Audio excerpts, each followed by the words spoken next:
cures for chronic disease were hidden in our own immune systems. If only we could read that information out.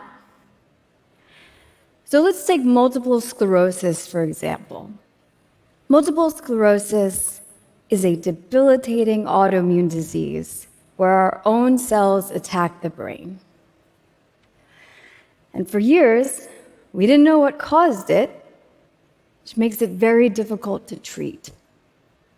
So in January 2022, a study came out where they followed 10 million people for 20 years.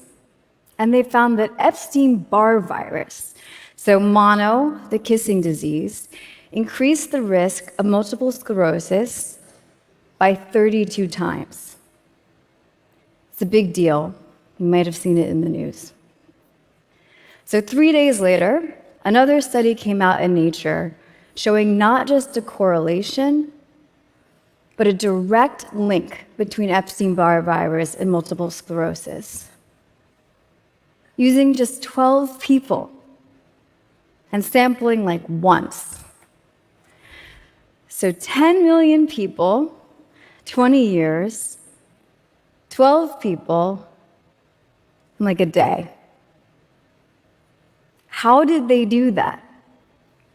So the team, Robinson and Lance, used a snapshot of information stored in our memory immune cells to infer backwards what had come before and triggered the disease, or what I like to call forensic immunology. And in Robinson's case, right, they already knew what they were looking for: Epstein-Barr virus, myelin. So they only had to decode a tiny part of the massive, distributed, ever-evolving archive that is the memory immune system.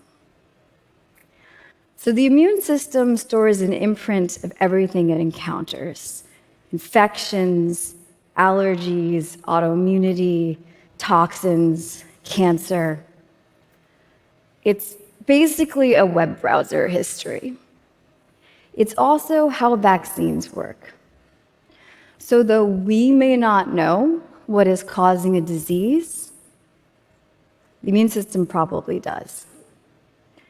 And if we could decode the immune archive at scale, we could apply forensic immunology to diseases where we don't yet know the cause.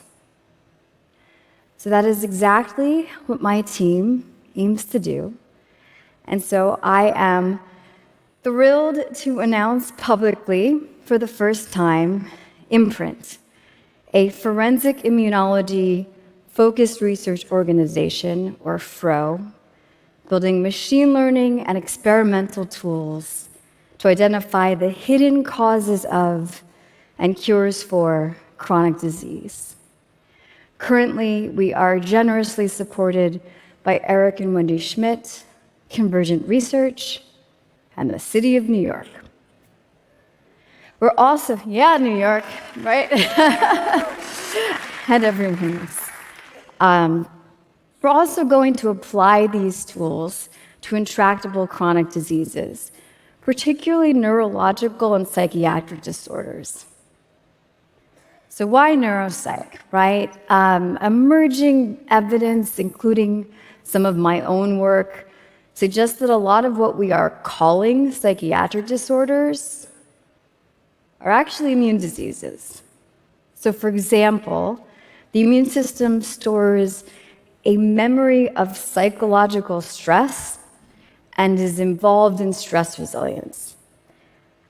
And a lot of cases of schizophrenia are actually turning out to be driven by underlying autoimmune disease. And the shingles vaccine might prevent dementia. And there's also everything that we saw during the pandemic, right?